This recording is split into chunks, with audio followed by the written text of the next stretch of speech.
VLC Media Player can do a lot more than simply play videos. You can manage playlists, subtitles, audio, playback speed, streaming, recording, conversions, and plenty more. In this guide, I'll show you the essential VLC features you should know to get much more out of the player. Start by opening VLC and choosing Media from the top menu. You can open a single file, multiple files, an entire folder, or even a network stream. You can also drag media directly into the VLC window. Once your file is loaded, the basic playback controls are right at the bottom. Use the bottom controls to pause, stop, skip, adjust the volume, and move through the timeline. For faster control, use keyboard shortcuts. You can change playback speed, jump forward or backward, and pause without constantly reaching for the mouse. So learning a few shortcuts can make VLC much faster to use.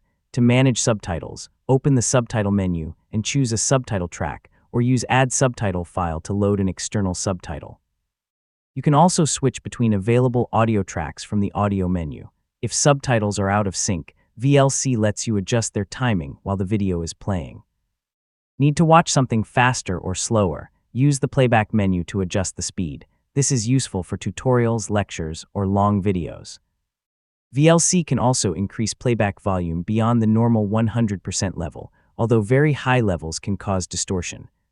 Use extra volume carefully.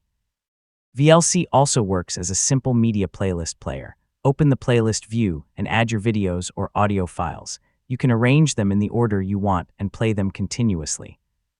This is especially handy for music, tutorials, presentations, or a collection of videos.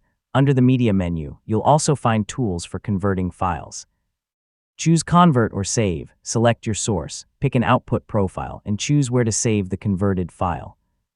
VLC can also capture certain media sources, including screen or input devices, depending on your system and configuration. For streaming, VLC can open supported network streams by using Open Network Stream, and if you want to customize VLC, open Tools and Preferences. From there, you can adjust audio, video, subtitles, interface options, hotkeys, and more. This is where VLC becomes really flexible. So mastering VLC is really about knowing where its main tools are.